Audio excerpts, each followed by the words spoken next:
दिवाकर नमस्तुभ्यं प्रभाकर नमोऽस्तु ते।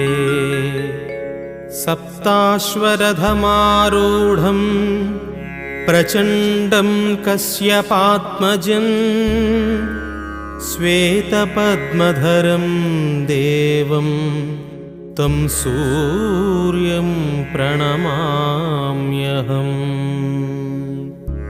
लोहितं रथमारूढं सर्वलोकपितामहं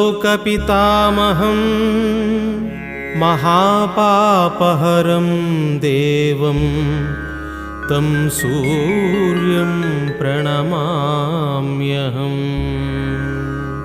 त्रैगुण्यं च महासूरं ब्रह्मविष्णुमहेश्वरं महापापहरं देवं